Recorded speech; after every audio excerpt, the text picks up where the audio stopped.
Jeff, Craig, congratulations. You've both made it through to the Forged and Fire final, and you're both one step closer to a check for $10,000. In the first 2 rounds of competition, you forge a weapon in your signature style. Now we're sending you back to your home forges, where you will forge an iconic weapon from history.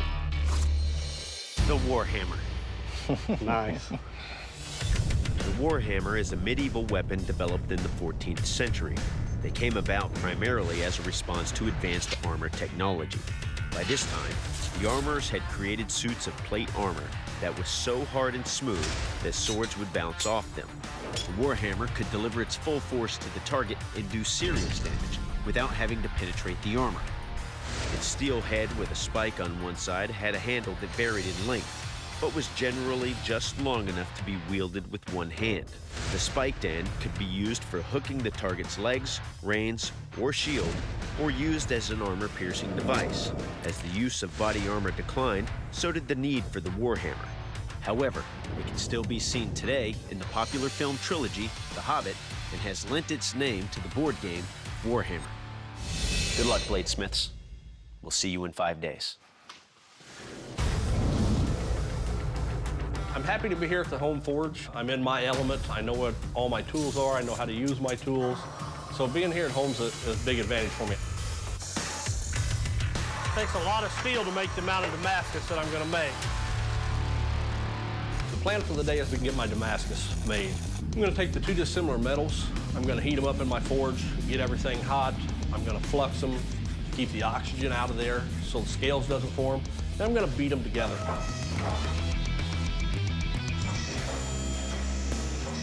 I'm feeling a little nervous right now making this Damascus.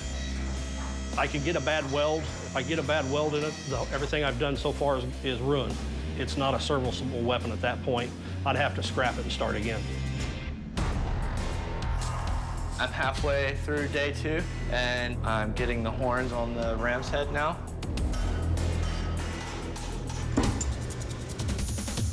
I'm bending the horns down to have like a very organic curve to it. Ugh.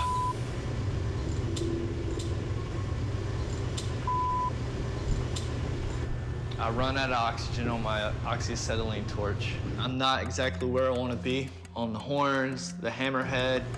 It's starting to wear on me. I'm just gonna have to come in the morning, focus, and hustle, and make sure I'm doing things right. Don't make any mistakes. I don't have any room for that. Right, now we're ready to rock and roll. Yesterday was a busy day for me. I got the Damascus forged for my head, and I've got it squared to about the right dimensions. Hammerhead's gonna start taking shape for me today. The langlets are pretty much gonna lock everything in. That is cool. I'm looking at these sharp corners in these slots, and I know that I'm gonna have a problem with this if I try to full quench it. Where I put the langlet pockets in there, that can crack. It's thinner than everything else.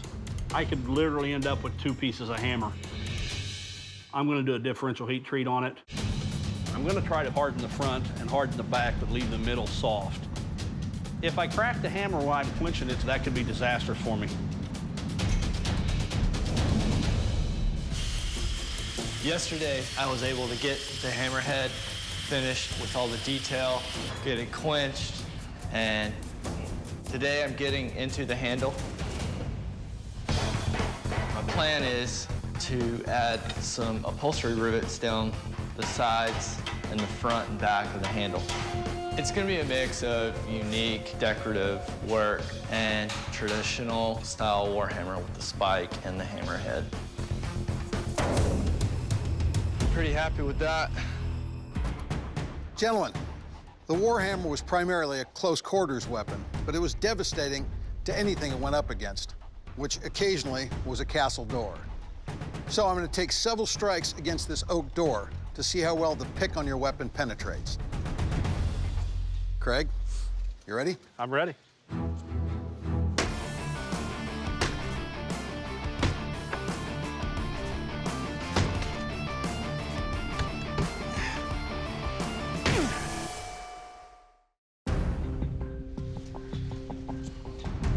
Well, Craig, this really felt great in my hands. It's got a nice balance to it. Your pick, I don't see any real distortion on it. The shape of your pick, with that nice drop hook to the end of it, really penetrated well, and you could see when I got it in that door how hard it was to remove. Yeah. Nicely done. Appreciate it. Beautifully executed. Thank you. So, Jeff, your turn. You ready? We'll smash it. All right.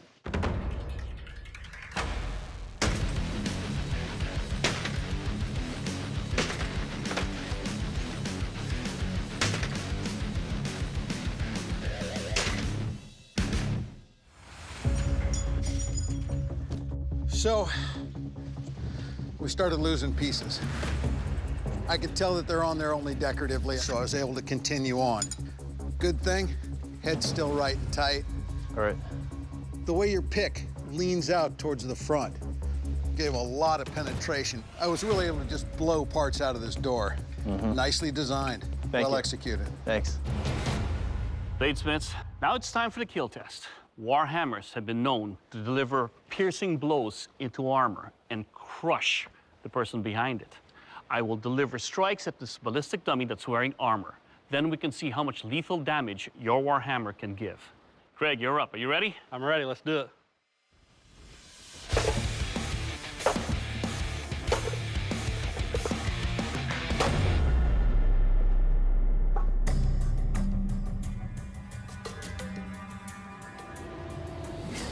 Craig, love the balance of this blade. No indentations. Now let's see how much damage we put on the dummy. No visible broken bones, but it definitely did pierce the skin. Nice. This will definitely kill. Nicely done, sir. Thank you. Jeff, you're up next. Are you ready? Yes, sir.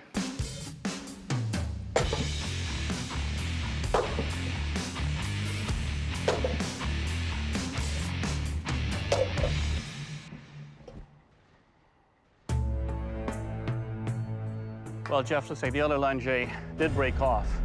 But you know what? This is still very sturdy. But let's see how much damage it's done internally. He's got some broken ribs right here. Broken bones throughout. It went all the way through.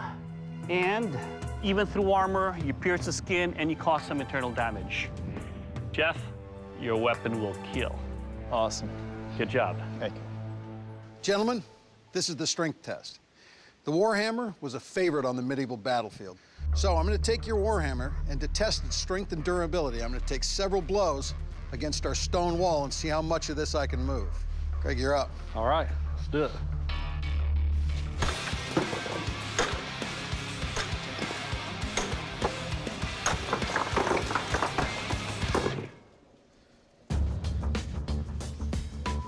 Wow, that held up really well.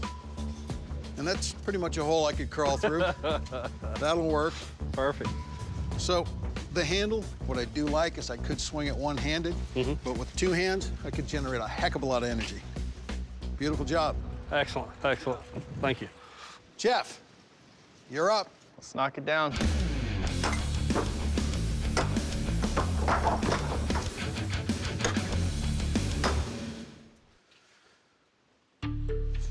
It's long, and when I was swinging, it was way out in front of me as opposed to being close and in control. Shot some sparks off. Right. Seen that. All in all, a good performance. Great. Craig, Jeff, you were given 5 days at your home forge to fabricate Warhammers, and they both performed very well in our weapons tests. But there can only be one Forged in Fire champion. Craig, you are the Forged in Fire champion. Congratulations. Thank you. Jeff, your weapon did not make the cut. Please surrender your Warhammer. I respected the judge's decision. If I knew what I knew now, I would have changed some things. Craig, congratulations. You are the Forged in Fire champion. It was a fun challenge. Craig, you will also be receiving a check for $10,000. I'm just stoked. It's crazy. This experience, it was a grueling process. You know, I got to do something that I really enjoyed and I'm really passionate about. I came here for my son. I mean, it doesn't get any better than that.